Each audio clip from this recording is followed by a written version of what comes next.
dan semoga Allah Subhanahu wa taala memberikan kepada beliau kesehatan, al-afiat, umur panjang, dan diberikan peluang-peluang untuk beramal saleh. Amin Allahumma amin. Salawat dan salam semoga senantiasa terlimpahkan untuk suri tauladan kita Nabi sallallahu alaihi wasallam yang telah mengeluarkan manusia dari jalan kegelapan menuju jalan yang terang benderang.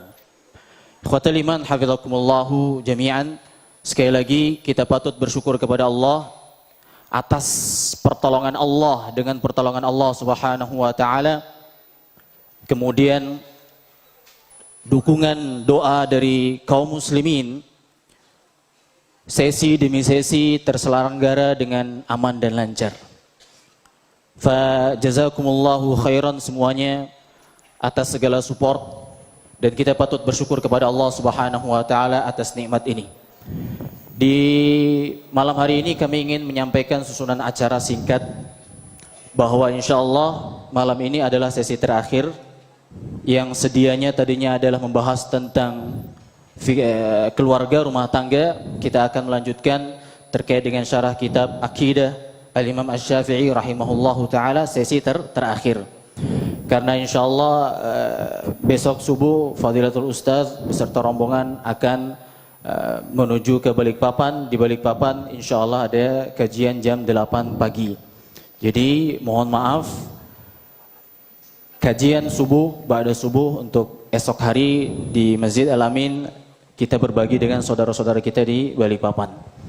Kemudian insya Allah nanti di Ba'da Isya di situ nanti ada penutupan, dan insya Allah ada bimbingan, kata-kata arahan, wasiat dan nasihat dari Fadilatul Ustaz untuk kita semuanya sebagai kaum muslimin wal muslimat, para penuntut ilmu di Kaltim atau secara khusus di Samarinda ini. Demikian, mudah-mudahan Allah Subhanahu wa taala mudahkan kita untuk menuntut ilmu agama dan mengamalkan ilmu tersebut. Bisa dilihat di atas meja masih ada hadiah-hadiah. Nanti mudah-mudahan beruntung. Wassallallahu ala nabiyyina Muhammadin wa ala alihi wa sahbihi wasallam. Falyatafaddal mashkuran ma'jura. Jazakumullah khairan. Bismillahirrahmanirrahim. Assalamualaikum warahmatullahi wabarakatuh. Alhamdulillahi ala ihsani wa syukru lahu ala taufiqihi wa amtinani wa asyhadu an la ilaha illallah wahdahu la syarika lahu ta'ziman li sya'nihi wa asyhadu anna Muhammadan abduhu wa rasuluhu da'ila ridwani. Allahumma salli alaihi wa ala alihi wa ashabihi wa ikhwani. Kita lanjutkan bab ma jaa'a 'anil Imam Syafi'i rahimahullah fi itsbatil asma wa sifat lillahi ta'ala wa anna dzalika innama talaqahu 'anillahi wa rasulihi 'alal wajhi alladhi yaliqu bihi subhanahu wa ta'ala. Bab tentang pernyataan-pernyataan Imam Syafi'i dalam menetapkan nama-nama dan sifat-sifat Allah, dan bahwasanya penetapan nama-nama dan sifat-sifat Allah itu hanya bisa diambil dari Allah dan Rasulnya sesuai dengan sisi yang layak dan pantas bagi Allah Subhanahu wa ta'ala. Judul bab ini mengisyaratkan pada kita bahwasanya untuk belajar asma dan sifat-sifat itu yang terkait dengan Allah tidak ada jalan lain kecuali hanya melalui Al-Quran dan Sunnah, ya. Al-Quran dan Sunnah, ya. Karena berbicara tentang Allah adalah pembicaraan tentang sesuatu yang gaib, dan sudah kita jelaskan pada pertemuan kemarin bahwa pertemuan tadi siang bahwasanya akal ini memiliki keterbatasan. Di antara ranah yang tidak bisa dia sampai adalah ranah perkara-perkara yang gaib. Kita nggak usah berbicara tentang Allah Subhanahu wa taala. Kita bicara tentang gaib yang lain saja kita tidak tahu. Kalau ditanya tentang hakikat jin secara sempurna kita nggak bakalan tahu. Kita hanya bisa mereka-reka, melihat dampak-dampak adanya jin, tapi bagaimana hakikat jin kita nggak pernah lihat. Kita sulit untuk berbicara tentang jin. Apalagi kita bicara tentang malaikat. Bicara tentang malaikat kita nggak bakalan tahu.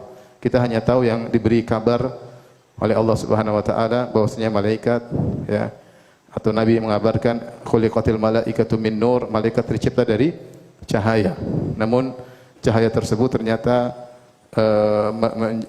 membentuk suatu makhluk yang tidak pernah letih, tidak pernah capek, ya. Yusabbihunallaha yusabbihunal laila wan nahari yusabbihunal laila wan nahara la yafturun. Malaikat senantiasa bertasbih, tidak pernah letih, ya.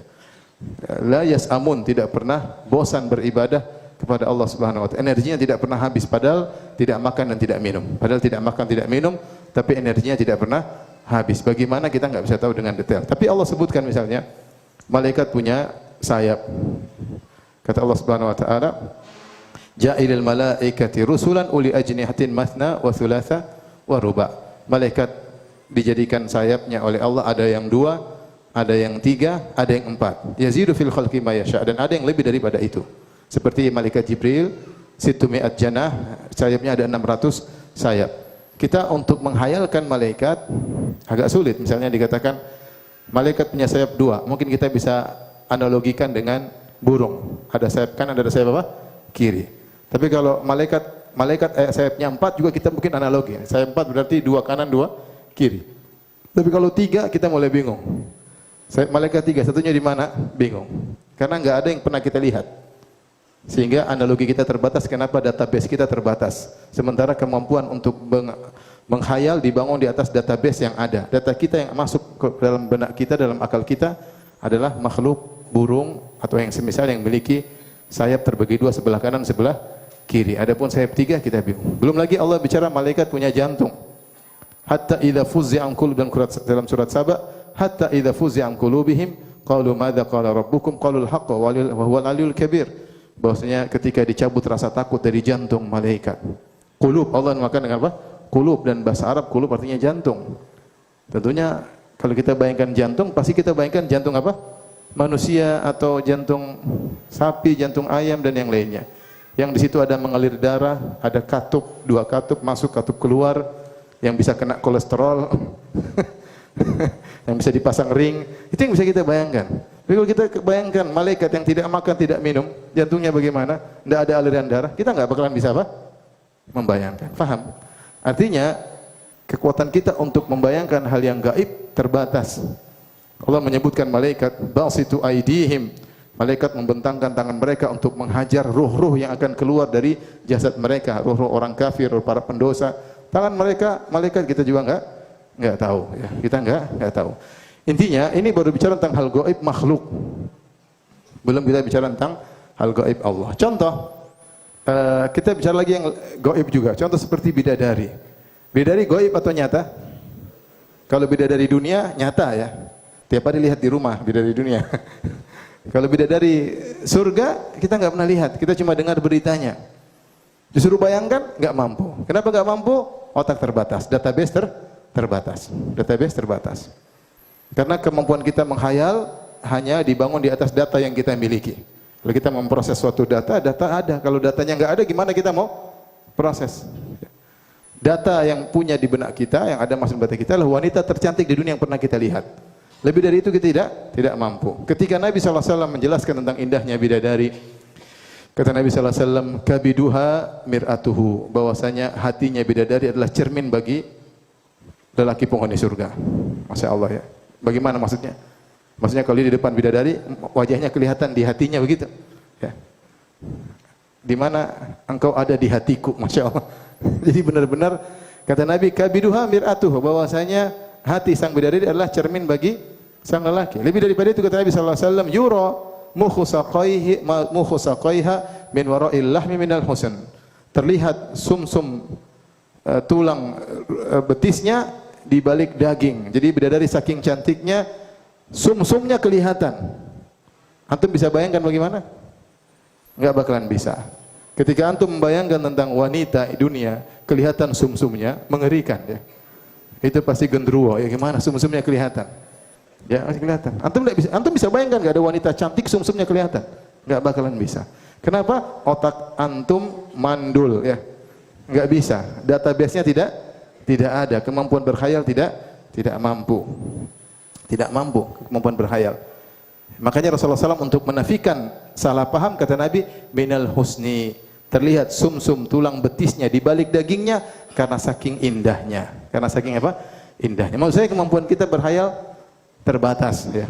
Oleh karena para ulama menyebutkan tentang permisalan seperti ada seorang dalam selama hidupnya dia tidak bisa melihat, tiba-tiba 1 menit dia bisa lihat, 1 detik dia bisa melihat ayam jago. Tiba-tiba lihat ayam jago, kemudian dia buta lagi. Maka database yang masuk dalam otaknya cuma ayam jago. Maka kalau ada orang bercerita tentang binatang lain, tahukah kamu gajah? Dia pasti bertanya, gajah itu bagaimana jika dibandingkan dengan ayam jago? Kenapa data dia tidak ada kecuali ayam jago? Maka antum harus jelaskan, gajah itu seperti ayam jago, cuma gede. Misalnya, dia tidak bisa hayalkan kecuali ayam jago. Sampai dia bertanya, kalau antum bilang ada makhluk namanya perempuan. Dia akan tanya, perempuan itu bagaimana dibandingkan dengan ayam jago? Ya. Karena otak dia tidak bisa punya database kecuali ayam jago. Dan demikianlah cara berpikir kita. Kita ini hayalan kita terbatas. Database, karena database kita terbatas, kita hanya melihat perkara yang musyahad, yang indrawi, yang bisa dilihat oleh indera kita. Nah, bagaimana kita mau menganalogikan ini dengan Allah yang maha gaib, yang Allah mengatakan laisa kamitslihi syai', tidak ada satu pun yang serupa dengan apa? Allah. Database yang ada di benak kita semuanya indrawi, semuanya makhluk, paham?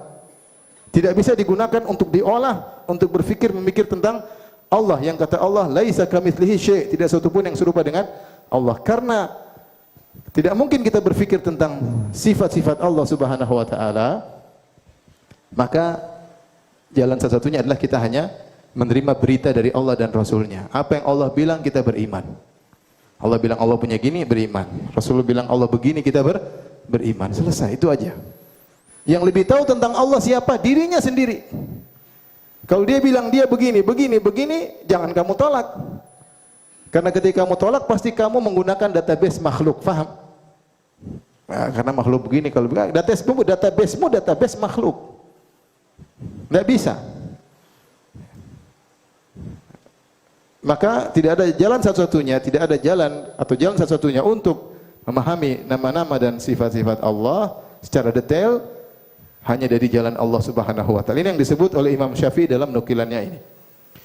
An Yunus bin Abdul A'la, muridnya Imam Syafi'i, qala sami'tu Syafi'iyya yaqul, aku mendengar Imam Syafi'i rahimahullah berkata, lillahi asma'un wa sifatun la yasa'u ahadan radduha.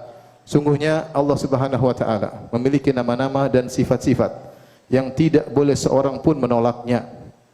La yasa'u ahadan radduha, tidak boleh seorang pun menolaknya. Wa man khalafa ba'da thubutil hujjah alaihi faqad kafar. Siapa yang menolak nama-nama dan sifat-sifat Allah setelah tegak hujjah dalil Al-Qur'an maupun sunnah, dia masih nolak, maka dia kafir. Wa amma qabla qiyamil hujjah fa innahu yu'dharu bil jahal. Adapun kalau dia menolak nama-nama dan sifat-sifat Allah sebelum tegak hujjah kepadanya, maka dia diberi uzur karena kejahilan. Kenapa? Li'anna ilma dzalika la yudraku bil aqli wala rawiyati wala fikr. Karena ilmu tentang nama-nama dan sifat-sifat Allah tidak bisa didapati dengan sekedar berfikir, tidak bisa. Saya sudah sampaikan tadi siang. Akal bisa berfikir Tuhan itu ada. Dengan pembagian al-maujudat menjadi dua, ada wajibul wujud, ada mumkinul wujud. Dengan metode seperti ini kita bisa tahu bahwasanya alam semesta itu pasti ada penciptanya. Akal kita menunjukkan demikian. Sederhana, tidak mungkin ada alam aturan kecuali ada yang buat apa? Aturannya. Alam semesta berjalan dengan aturan atau tidak? Aturan, teratur. Matahari ada aturannya, bulan ada aturannya.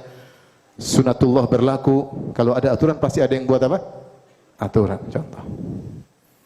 Tidak ada sesuatu yang tidak ada menjadi ada kecuali ada yang menciptakannya. Tidak ada sesuatu yang tidak ada menjadi ada kecuali ada yang menciptakannya. Dan yang menciptakannya tersebut tidak boleh dari tidak ada. Tidak boleh dari tidak ada. Kalau yang menciptakan pun dari tidak ada, berarti silsilahnya tidak akan selesai dan tidak akan ada alam semesta ini. Antum paham atau tidak? Enggak paham kan? Saya contohkan sederhana. Gampang. Ini ada tentara, ada penjahat besar. Penjahat besar mau dihukum mati sama tentara Baret 1 ya. Tapi yang Baret 1 ini tidak bisa menembak penjahat ini kecuali dia dapat perintah dari yang Balok 2, paham? Yang Balok 2 tidak bisa memerintah Balok 1 kecuali mendapat perintah dari Balok apa? 3. Balok 3 tidak bisa memberi perintah ke Balok 2 sampai seterusnya sampai Balok 10 misalnya. Setelah itu Balok 10 tidak bisa memerintah Balok 9 kecuali diperintah oleh Jenderal Bintang 1 misalnya. Jenderal Bintang 1 tidak bisa memerintah kepada Balok 10 kecuali dia tunggu perintah dari Jenderal Bintang apa? 2. Eksekusi belum berjalan nih, nunggu. Jenderal bintang 2 tidak bisa memerintah jenderal bintang 1 kecuali dapat perintah dari jenderal bintang berapa? Bintang 3. Jenderal bintang 3 tidak bisa memerintah jenderal bintang 2 untuk memerintah jenderal selanjutnya kecuali tunggu perintah dari jenderal bintang 4 sampai terakhir jenderal bintang 7 terakhir. Paham? Yang jenderal bintang 7 ini tidak menunggu perintah lagi karena jenderal tertinggi. Jenderal tertinggi. Baik, yang ingin saya sampaikan sama antum. Kalau jenderal bintang 7 ini ternyata tidak bisa memerintah jenderal bintang 6 kecuali tunggu perintah jenderal bintang 8, dan jenderal bintang 8 menunggu jenderal bintang 9 dan seterusnya tidak ada ujungnya, terjadi eksekusi atau tidak? Tidak terjadi. Karena silsilah ini tidak ada apa? Ujungnya. Supaya terjadi eksekusi, maka harus ada jenderal terakhir yang dia memerintahkan dan dia tidak perlu diperintah. Paham sampai sini? Baru bisa terjadi eksekusi. Kita taruhlah jenderal paling terakhir jenderal bintang 7 yang dia tidak menerima perintah dari jenderal bintang 8, dia paling tinggi, maka dia yang memerintahkan tanpa tunggu diperintah. Bintang 7 ke bintang 6, bintang 6 ke 5, ke 5 ke 1, balok 10 sampai balok 1 dor mati, paham? Terjadi eksekusi karena ada ujungnya, paham? Demikian juga alam semesta. Alam semesta ini kalau dikatakan tidak ada kita kecuali ada yang menciptakan kita, atau melalui sebab bapak kita tidak ada kecuali sebab kakek kita. Kalau ini enggak ada penghujungnya, kita enggak ada. Paham? Kalau sebab-sebab tersebut harus ada sebab sebelumnya, harus ada jenderal sebelumnya, harus ada sebab sebelumnya, alam semesta tidak ada. Ternyata alam semesta ada atau tidak? Ada. Berarti ada penghujung titik terakhir yang tidak diciptakan. Paham? Tapi dia ada dengan sendirinya. Dialah namanya wajibul wujud, dialah Allah Subhanahu wa taala. Ini contoh. Tunggu, antum paham enggak contohnya? Paham ya? Karena kadang-kadang anak-anak tanya, bukankah setiap yang ada pasti yang ada yang mengadakan? Itu jawaban salah. Kita bilang bukan begitu. Karena tidak semua yang ada pasti ada yang mengadakan. Di antaranya Allah. Allah ada tanpa ada yang mengadakan. Tapi yang benar, tidak ada suatu yang tidak ada menjadi ada kecuali ada yang menciptakannya. Paham? Tidak ada suatu yang tidak ada. Dari tidak ada menjadi ada kecuali ada yang mengadakannya. Adapun Allah ada tanpa ketiadaan. Paham? Ini sebagai contoh bahwasanya Tuhan bisa diketahui keberadaannya secara global. Seperti saya katakan tadi. Tuhan itu ada, akal bisa tahu. Tuhan itu maha kuasa, maha berilmu, akal bisa tahu ya bagaimana Allah menciptakan makhluk yang pintar-pintar semua ini, ya pasti Tuhan lebih pintar daripada kita. Allah menciptakan keindahan, pasti Tuhan lebih indah. Misalnya kita bisa logika seperti itu. Tetapi untuk detail sifat-sifatnya apa secara detail? Tuhan punya wajah, Tuhan punya tangan, Tuhan bisa murka, Tuhan bisa mencintai, Tuhan bisa rahmat, Tuhan bisa sayang. Ini enggak mungkin kita tahu karena akal tidak sampai ke situ. Itu yang disebut oleh Imam Ibn Syafi'i di sini. Kata beliau, kalau ada orang menolak nama-nama dan sifat-sifat Allah karena belum datang dalil kepadanya, dapat uzur atau tidak? Dapat uzur. Kenapa? Karena mengetahui tentang nama-nama dan sifat-sifat ini tidak bisa digunakan akal semata. La yudraku bil akal, tidak bisa dipikirkan. Beda kalau Allah, Tuhan ada atau tidak. Siapa yang bilang Tuhan tidak ada, kafir, selesai. Karena keberadaan Tuhan ada atau tidak bisa digunakan pakai akal atau tidak? Bisa. Untuk tahu Tuhan ada atau tidak bisa pakai akal atau tidak? Bisa. Tapi untuk sifat-sifat Tuhan detail, gak mungkin pakai akal. Karena database kita semua database apa? Makhluk. Oleh karenanya kalau ada orang menolak nama-nama dan sifat-sifat Allah karena tidak tahu dalilnya, dapat uzur. Kenapa dapat uzur? Asy-Syafi'i rahimahullah berkata, li'anna ilma dzalika la yudraku bil akal, karena ilmu tentang ini semua tidak bisa diketahui hanya sekedar dengan akal, wal rawiyah wal fikr, merenungkan, berfikir tidak bisa. Kemudian beliau berkata, fa nuthbitu hadhihi sifat wa nanfi anhu tashbih. Maka kami menetapkan sifat-sifat ini, sifat-sifat yang Allah jelaskan, dan Rasulullah SAW jelaskan dalam hadis. Wa nanfi anhu tashbih, dan kami menolak tasbih. Kami tetapkan tapi tidak tasbih. Kami tetapkan, bukan kami takwil. Dia bilang apa? Kami apa? Tetapkan. Kalau takwil berarti menolak, tidak menerima, maka perlu ditakwil. Perhatikan.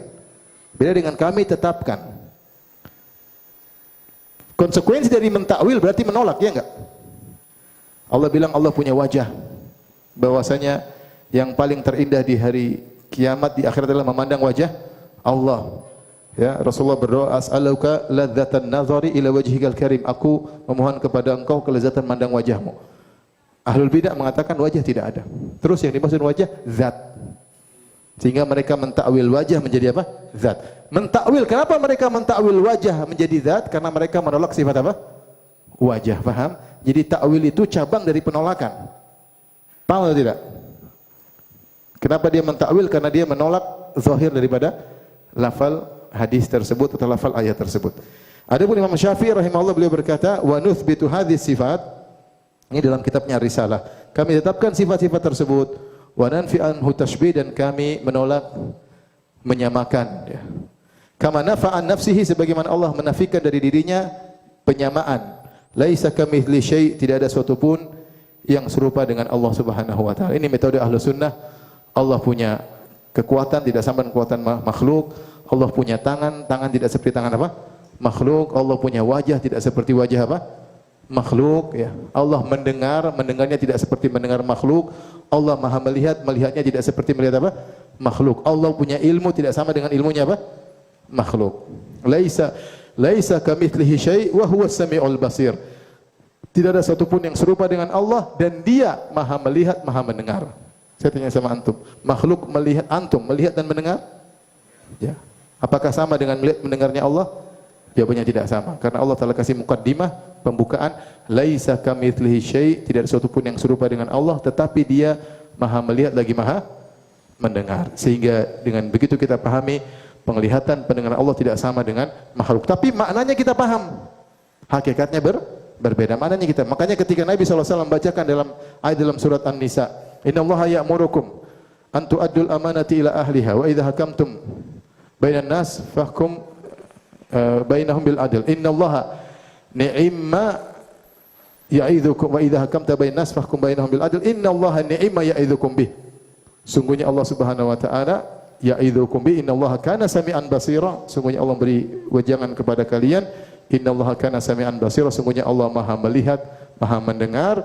Ketika itu Rasulullah begini, berisyarat, innallaha kana sami'an basira. Rasulullah mengisyaratkan jari telunjuknya ke mata beliau dan jari jempol ke telinga beliau. Innallaha kana sami'an basira. Sungguhnya Allah Maha mendengar lagi Maha melihat. Bukan maksudnya menyamakan mata kita dengan mata Allah, atau pendengaran kita dengan pendengaran Allah, atau penglihatan kita dengan penglihatan Allah, tetapi Rasulullah menekankan Allah benar-benar melihat, Allah benar-benar mendengar. Adapun penglihatan pendengaran Allah jelas berbeda. Kita penglihatan kita terbatas, kita tidak bisa lihat sesuatu yang di balik tembok, ya. Banyak hal. Kita tidak bisa lihat sesuatu yang paling kecil. Allah melihat semuanya. Ya. Jadi ini metode Ahlus Sunnah, menetapkan sesuai dengan zahir dalil, tetapi menafikan apa? Tashbih. Sederhana, contohnya sifat ilmu. Saya sering sampaikan hal ini, sifat ilmu. Manusia punya ilmu enggak? Punya, tapi sedikit. Wa ma utitu minal ilmi illa qalila. Tidak diberikan ilmu kecuali sedikit. Allah punya ilmu enggak? Punya. Wasi'ta kulla syai'in rahmatan wa ilma. Ya Allah, ilmu meliputi segala sesuatu. Wa huwa bikulli syai'in alim. Allah meliputi segala sesuatu. Nah, kalau kita bandingkan ilmu manusia dan ilmu makhluk dengan ilmu Allah, berbeda. Ilmu manusia didahului kebodohan, tidak tahu. Allah langsung Maha berilmu. Allah wallahu akhrajakum min butuni ummahatikum la ta'lamuna syai'a. Allah keluarkan kalian dari perut ibu kalian, kalian tidak tahu ilmu sama sekali. Jadi ilmunya dari nol, dari kejahilan. Allah langsung Maha mengetahui. Kemudian ilmu manusia bertahap, sedikit demi sedikit. Allah tidak bertahap, langsung Allah Maha mengetahui. Kemudian ilmu manusia kalaupun sudah sampai di puncaknya hanya sedikit. Wa ma utitu minal ilmi illa qalila. Kalian tidak diberi ilmu kecuali cuma apa? Sedikit. Kemudian kalaupun sudah sampai pada puncaknya, dia akan mengalami kelupaan. Ada kata Nabi SAW, innama ana basyarun ansa kama tansawun, fa idza nasitu fadzakkiruni. Aku adalah manusia seperti kalian. Aku lupa sebagaimana kalian lupa. Kalau aku lupa, ingatkanlah. Manusia lupa. Allah wa ma kana rabbuka nasiya. Allah tidak pernah apa? Lupa. Demikian. Jadi ilmu beda. Manusia punya ilmu, Allah punya ilmu, tapi berbeda, ya. Demikian juga sifat-sifat yang lain. Tangan tidak sama tangan Allah dengan tangan manusia. Tangan kita terbatas. Allah Subhanahu wa taala menyebutkan tangan Allah luar biasa. Kata Allah, al-ardu jami'an qabdatuhu yaumal qiyamah. Sungguhnya bumi akan di dalam genggaman Allah pada hari kiamat. Was samawati matwiyatun biyaminih. Bahwasanya langit dilipat dengan tangan kanan Allah. Innallaha yumsikus samawati wal arda an tazula. Allah memegang langit dan bumi agar tidak bergeser, agar tidak hilang. Allah jaga. Alam semestanya kecil, Allah di luar sana begitu maha besar. Alam semesta hanya dalam genggaman apa? Allah. Apa kamu disamakan dengan tangan kita? Oleh karenanya kita hanya mengimani Allah punya tangan, Allah punya wajah, tapi tidak sama dengan makhluk. Paham? Paham atau tidak? Paham ya? Baik. Berikutnya, wa qala rahimahullah, Imam Syafi'i berkata, la yablughul wasifuna kunha 'azamatihi. Bahwasanya orang-orang yang mensifati Allah tidak bakalan mampu untuk mencapai hakikat kaifiat sifat Allah secara sempurna, enggak mungkin. Enggak mungkin karena mereka tidak bisa menghayalkannya dan mereka tidak pernah melihatnya. Ya. Kita bisa mengetahui hakikat sesuatu dengan dua metode, ya. Hakikat sesuatu dengan melihat langsung atau menganalogikan dengan yang semisalnya. Dan dua-duanya tidak mungkin bagi Allah. Kalau kita bisa lihat langsung, kita bisa bilang Allah begini-begini, kita pernah lihat. Atau ada yang semisal Allah, kita bisa bilang Allah seperti ini karena yang semisal Allah ada. Tapi dua-duanya tidak mungkin bagi Allah. Di dunia tidak ada yang bisa melihat Allah. Kata Nabi SAW, ta'allamu annakum lan tarau rabbakum hatta tamutu. Ketahuilah kalian tidak akan bisa melihat Rabb kalian sampai kalian meninggal dunia. Nabi Musa AS ketika ingin melihat Allah, tidak bisa, pingsan. Matanya enggak sanggup untuk melihat Allah. Gunung saja hancur, tidak kuat dengan tajalli Allah. Maka bagaimana dengan Nabi Musa yang kemudian pingsan? Padahal Nabi Musa begitu kuat, kalau mukul orang langsung mati. Tapi matanya tidak kuat melihat Allah Subhanahu. Nabi SAW ketika Isra Mi'raj sudah dekat dengan Allah. Sampai sahabat bertanya, hal ra'aita rabbak? Kau kan sudah dekat dengan Allah, sudah sangat dekat. Timbul pertanyaan, mereka tahu Nabi sudah sangat dekat. Maka mereka bertanya, hal ra'aita rabbak? Apakah engkau melihat Rabbmu wahai Rasulullah? Kata Rasulullah SAW, nurun anna arahu, ada cahaya yang menghalangi, bagaimana aku bisa melihat? Ketika Allah tidak pernah dilihat, maka tidak ada yang tahu hakikat kaifiyat zat Allah Subhanahu wa taala. Betapapun orang berusaha mensifati, tidak akan bisa mensifati. Jadi pintu pertama untuk mengetahui kaifiyah tertutup. Pintu kedua dengan menganalogikan dengan semisal pun tertutup. Karena Allah mengatakan laisa kamitslihi syai', tidak ada sesuatu pun yang serupa dengan Allah. Apapun yang terbetik dalam benak kita pasti salah ya ikhwan. Perhatikan sini. Apapun yang kita bayangkan tentang Allah pasti keliru. Kenapa? Karena database-nya salah. Paham? Database-nya enggak bisa untuk mengolah karena database ini adalah database makhluk. Paham? Kita ini akal kita dibentuk dengan analogi. Analogi dari mana? Database. Ketika database yang masuk semuanya tentang makhluk, bagaimana kita mau berpikir tentang Khalik, sang pencipta? Dari sini tidak mungkin kita bisa mensifati, menceritakan hakikat sifat Allah dengan sebagaimana semestinya. Alladzi huwa kama wasafa nafsuhu. Sebagaimana Allah adalah seperti yang jiwanya mensifati dirinya, atau kama wasafa nafsuhu, bagaimana dia mensifati jiwanya, dirinya, itulah sifat yang sungguhnya. Wa fawqa ma yasifu bi khalquhu. Dan sifat Allah lebih hebat dari apa yang disifatkan oleh makhluknya. Nabi Muhammad SAW saja dalam sujudnya berkata, la uhsi thana'an alaik anta kama athnaita ala nafsik. Aku tidak mampu untuk memujimu sebagaimana seharusnya. Yang bisa puji dirimu sendiri adalah engkau sendiri ya Allah. Nabi tidak bisa. Nabi sudah dikasih ilmu, kasih ilham, tapi dia tidak bisa memuji Allah sebagaimana mestinya. Apalagi di sana ada nama-nama Allah yang Nabi tidak tahu. Aw ista'tharta bihi fi ilmil ghaibi indak, atau nama-nama yang kau sembunyikan dalam ilmu gaibmu. Nabi SAW tidak tahu. Makanya ketika di padang mahsyar Nabi berkata, ketika orang-orang minta syafaat, kata Nabi, aku pun sujud di bawah arsy Allah, kemudian aku diilhamkan bimahamid la uhsinaha al-an. Aku pun diilhamkan oleh Allah bagaimana memuji Allah dengan pujian-pujian yang aku belum bisa sekarang. Aku belum bisa apa sekarang? Belum diajarkan. Jadi ada hal-hal yang tentang Allah yang indah yang lainnya yang Nabi belum tahu. Nanti Nabi tahunya kapan? Ketika di padang apa? Mahsyar. Karena Nabi akan diberikan ilham tentang pujian-pujian, kata Nabi, la uhsinuhal an. Sekarang aku belum bisa karena belum diilhamkan. Kemudian beliau berkata, Ahmadu hamdan kama yanbaghi li karami wajhi. Lihat, beliau menetapkan sifat wajah. Aku memujinya dengan pujian sebagaimana yang layak baginya, li karami wajhi, karena mulianya wajahnya. Wa azzi jalalihi, ya. Sebagaimana juga kemuliaan keperkasaannya. Wasta'inuhu isti'anata man la haula wala quwwata illa bihi. Dan aku memohon pertolongan kepadanya, pertolongan seorang yang tidak ada daya dan upayanya dan kekuatannya kecuali dari Allah Subhanahu wa taala. Wa astahdihi bihudahu alladzi la yadhillu man an'ama bihi alaihi. Dan aku minta petunjuk kepadanya, hidayah seseorang yang tidak akan tersesat bagi orang yang telah diberi nikmat hidayah oleh Allah Subhanahu wa taala. Ini terdapat dalam kitabnya Ar-Risalah. Ini menjelaskan bagaimana akidah Imam Syafi'i secara global tentang nama-nama Allah dan sifat-sifatnya. Intinya beliau menetapkan sesuai datang dalam Al-Quran dan apa? Sunnah, dengan menafikan apa? Tasbih. Bahkan beliau juga menetapkan sifat wajah di sini dalam pernyataan beliau ini. Baik. Kita lanjutkan. Bab fi ma ja'a anil Imam Syafi'i rahimahullah fi anna asma'ullahi ghairu makhluqah. Saya selalu mengulang hal ini, tapi saya ulangi lagi. Ini penting bagi antum semua supaya antum tertutup, jangan sampai menghayal tentang Allah. Perhatikan, ketika gurunya Imam Syafi'i, Imam Malik, didatangi oleh seorang ahlul bidah dan dia berkata, "Ya Aba Abdullah, qala Allah Ar-Rahmanu 'ala al-'arsy istawa, kaifa istawa?" Wahai Imam Malik, Allah berfirman, Allah beristiwa di atas arsy. Bagaimana istiwanya Allah? Maka Imam Malik berkata, pertama dia berdiam sampai keringat bercucuran.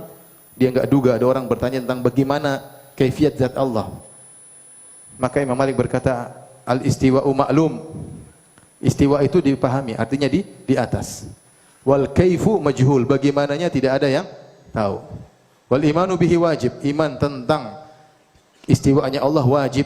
Wa su'alu anhu bid'ah, dan bertanya tentang bagaimana kaifiat istiwanya Allah, maka itu adalah bid'ah. Ini kaidah. Kenapa ikhwan? Karena kalau kita ingin tahu kaifiyah istiwanya Allah, kita harus tahu Allah bagaimana dan kita tahu arsy bagaimana, baru kita bisa bayangkan.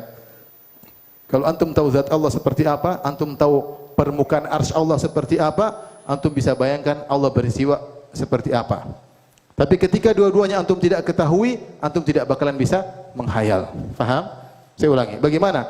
Karena Allah beristiwa di atas arsy, ada 3 komponen. Ada Allah, ada istiwa, ada arsy. Paham? Arsy-nya, istiwanya antum paham. Bagaimananya Allah antum enggak tahu, bagaimana arsy secara hakikat antum pun tidak tahu. Kalau antum tidak tahu bagaimananya Allah, antum tidak bisa bayangkan bagaimana istiwanya Allah. Kalau antum tidak tahu bagaimana arsy permukaannya, antum tidak bakalan bisa menghayalkan bagaimana istiwanya Allah di atas arsy. Bagaimana jika antum tidak tahu dua-duanya? Allah antum tidak tahu, arsy antum tidak tahu, antum tidak bakalan tahu bagaimana Allah beristiwa. Langit saja kita enggak tahu bagaimana penghujungnya seperti. Antum tahu langit? Enggak tahu. Antum tahu kursi, wasi'a kursi samawati wal ard. Kursi Allah meliputi langit, dan antum bisa bayangkan kursi Allah seperti apa? Enggak tahu. Apalagi arsy di atas semuanya. Langit saja antum tidak tahu ujung pangkalnya mana seperti apa, enggak tahu antum. Di luarnya seperti apa antum enggak tahu. Bagaimana bicara tentang kursi, bagaimana bicara tentang arsy. Allah menyebutkan istiwa dalam Al-Qur'an, beberapa istiwa, kalau tidak salah ada 4 istiwa, model istiwa, tapi makhluk semua. Contoh, istiwa maknanya apa? Di atas. Tapi kaifiatnya berbeda-beda tergantung siapa yang di atas, siapa di bawahnya. Contoh, Allah berfirman tentang kaifiat istiwanya manusia di atas hewan tunggangan. Kata Allah, litastawu ala zuhuri, dalam surat Az-Zukhruf kalau tidak salah. Litastawu ala zuhurihi, agar kalian bisa beristiwa di atas tunggangan. Kira-kira antum bisa bayangkan manusia beristiwa di atas kuda? Bisa. Kan antum tahu manusia pasti pakai kaki kan? Enggak mungkin istiwanya begini. Dia istiwa pakai apa? Kaki. Kan tahu manusia kalau naik tunggangan dengan kakinya, kemudian naik di atas apa? Punggung kuda antum tahu, punggung onta antum tahu, punggung himar antum tahu. Sehingga kalau dibilang litastawu ala zuhurihi, agar kalian bisa beristiwa di atas tunggangan, kalian antum bisa paham. Saya bisa paham. Karena manusia saya tahu bagaimananya, tunggangan pun saya tahu bagaimananya. Ketika saya pasang kalimat istiwa, saya paham maknanya. Paham? Baik. Allah sebutkan lagi model istiwa kedua, istiwanya manusia di atas kapal. Kata Allah, fa idza stawaita anta wa man ma'aka wa ma'aka 'alal fulki faqul alhamdulillahilladzi najjana minal qaumidz zalimin. Dalam surat Al-Mu'minun, kata Allah, jika engkau wahai Nuh bersama orang-orang yang beriman bersamamu beristiwa di atas kapal. Nah, lain lagi nih. Atasnya manusia kita tahu, bawahnya apa? kapal. Tentu tidak sama antara istiwanya manusia di atas onta dengan istiwanya manusia di atas apa? Kapal. Antum bisa bayangkan manusia di atas kapal? Bisa, mungkin dia berbaring, mungkin dia duduk ya. Tapi beda dengan istiwanya manusia di atas apa? Onta. Ini beda. Tapi kita sama-sama paham istiwa maknanya apa di atas. Allah sebutkan lagi, misalnya istiwanya kapal Nabi Nuh di atas gunung, beda lagi. Kata Allah, fastawat alal judi. Maka kapal Nabi Nuh pun beristiwa di atas gunung Judi. Beda lagi enggak istiwanya? Beda. Tidak sama seperti istiwanya manusia di atas hewan atau istiwanya manusia di atas kapal. Kapal di atas gunung, kita tahu gunung seperti apa, kapal seperti apa bawahnya, kita bisa mengira-ngirakan. Paham? Jadi beda lagi. Istiwa keempat yang Allah sebutkan, fastawat ala suqih yu'jibaz zurra liyaghidha bihimul kuffar. Itu batang beristiwa di atas apa? Di atas bawahannya ya. Ini pohon beristiwa di atas akarnya, itu beda lagi ya. Tumbuhan yang beristiwa di atas apa? Atas batangnya beda lagi ya. Tapi maknanya semua di atas. Antum bisa lihat 4 model istiwa makhluk, semua kaifiatnya berbeda. Istiwanya manusia di atas hewan, istiwanya manusia di atas kapal, istiwanya kapal di atas gunung, istiwanya tumbuhan di atas batangnya. Ini semua istiwa Allah sama namakan dalam bahasa.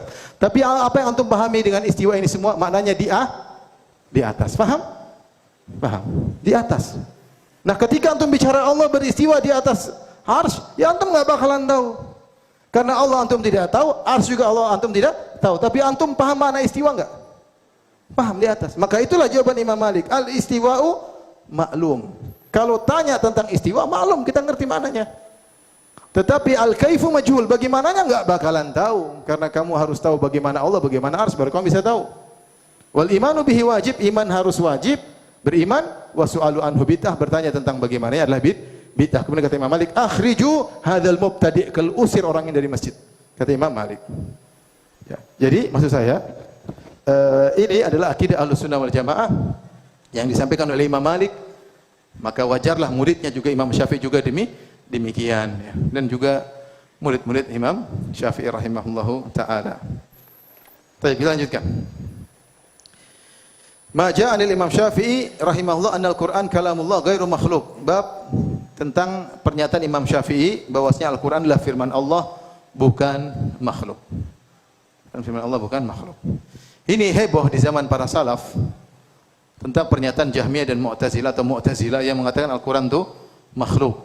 Al-Qur'an itu makhluk, yang didengungkan oleh Bishr al-Mirisi, kemudian didengungkan oleh Ahmad bin Abi Duat di zaman Khalifah Al-Ma'mun ya.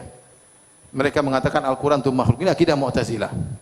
Sehingga akhirnya para ulama ketika itu disuruh menyatakan Al-Qur'an itu makhluk. Yang tidak mau menyatakan Al-Qur'an makhluk maka dibunuh. Di antaranya Al-Buwaiti rahimahullah, kemarin kita sebutkan, dia dibelenggu, dipenjara sampai akhirnya meninggal dunia. Imam Ahmad tidak mau sampai disiksa. Tapi dia tidak dibunuh karena khalifah takut kalau dia mati orang akan memberontak, akan terjadi keributan karena orang mencintai Imam Ahmad bin Hanbal. Sehingga dia disiksa, dipenjara, dikeluarkan, disiksa lagi, dipenjara, dikeluarkan, tapi tidak sampai meninggal dunia. Ya, sampai disebutkan beliau disiksa sampai daging lepas ya. Sampai ya, luar biasa ya. Jadi ini mereka diuji dan banyak ulama yang takut ketika itu, terpaksa mereka mengatakan Al-Qur'an itu makhluk supaya selamat. Di antara yang bertahan adalah Imam Ahmad dan Al-Buwaiti. Ada juga beberapa orang yang meninggal semuanya. Yang hidup adalah Imam Ahmad rahimahullahu taala. An-Rabi' bin Sulaiman Al-Muradi, muridnya Imam Syafi'i di Mesir, beliau berkata, "Sami'tu Syafi'iyya." Oh, sudah lewat ini kan? Sebelumnya ada ya? Enggak apa, kita ini aja dulu, nanti kita balik lagi. Kita terlanjur. Sami'tu Syafi'iyya wa dzakara al-Qur'an wa ma yaqulu Hafs al-Fard. Aku mendengar Imam Syafi'i dan dia menyebutkan Al-Qur'an dan apa yang didengung-dengungkan oleh Hafs al-Fard. Hafs al-Fard itu tokoh Mu'tazilah. Namanya Hafs al-Fard. Wa kana Syafi'i yaqul Hafs al-Munfarid. Imam Syafi'i sering ngenyek dia atau nyinyir dia dengan berkata Hafs al-Munfarid. Al-Munfarid maksudnya bersendirian, pikirannya aneh. Namanya Hafs al-Fard, tapi dijuluki oleh Imam Syafi'i Hafs al-Munfarid, yaitu Hafs yang nyeleneh sendiri. Wa nadharahu bi hadrati walin kana bi Mesir.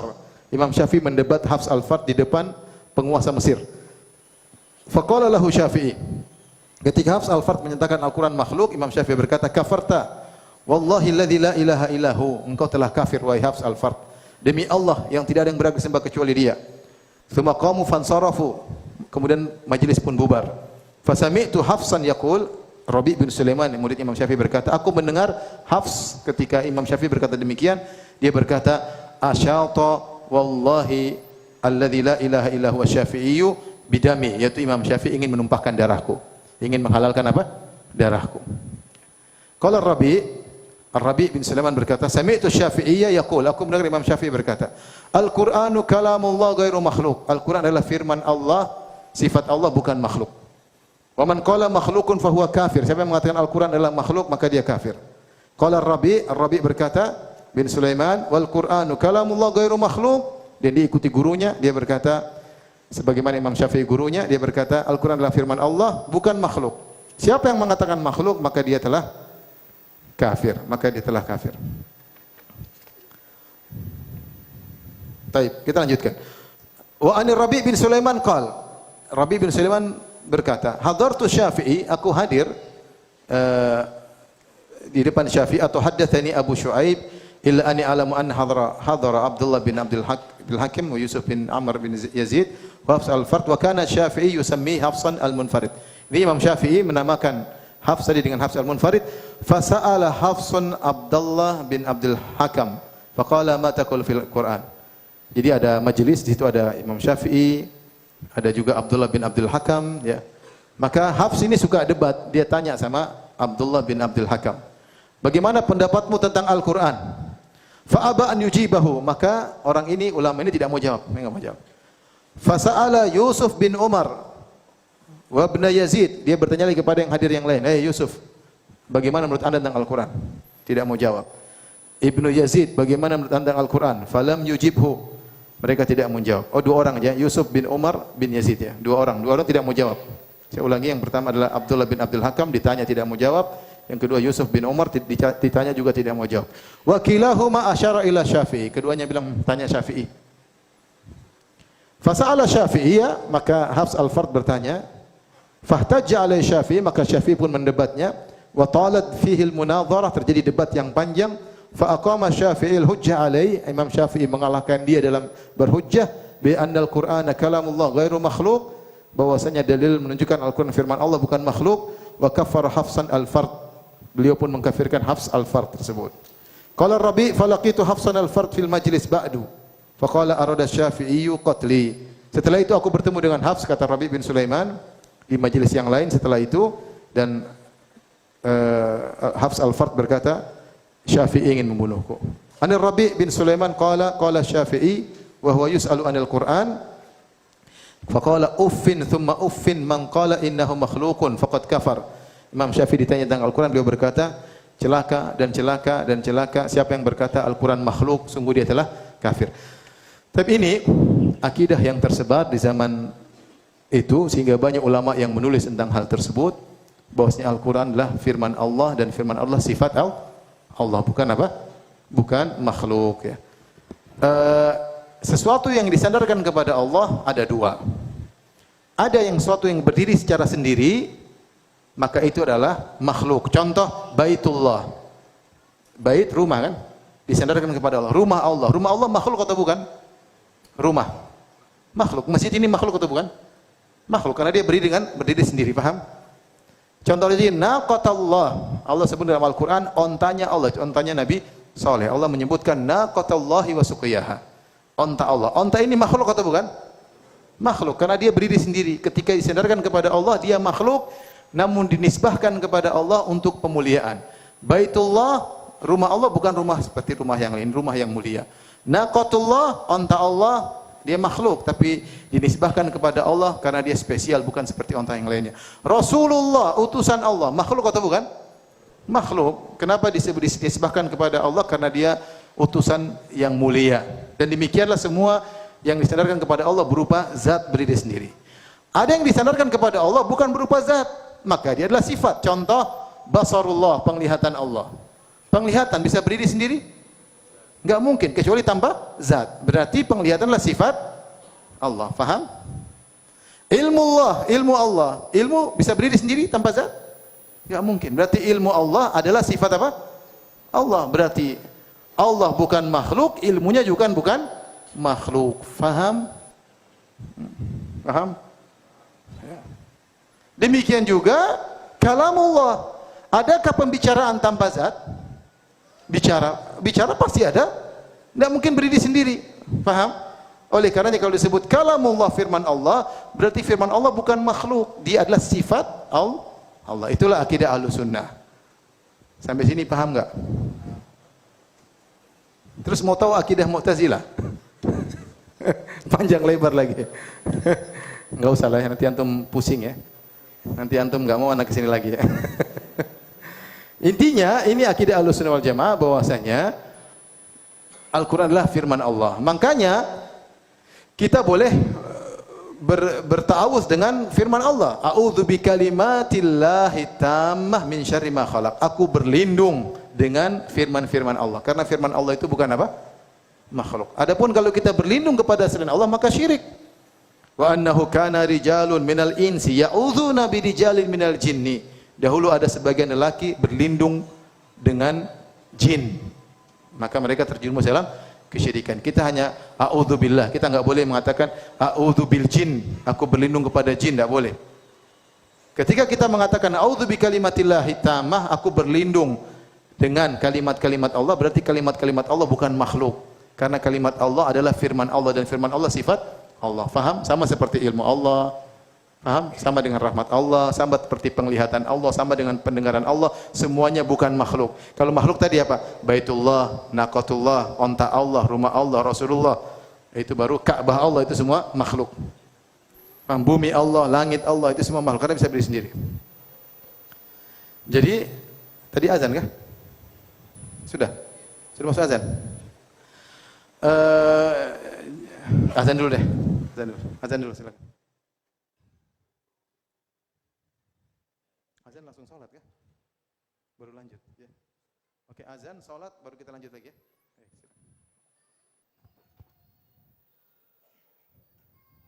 Allah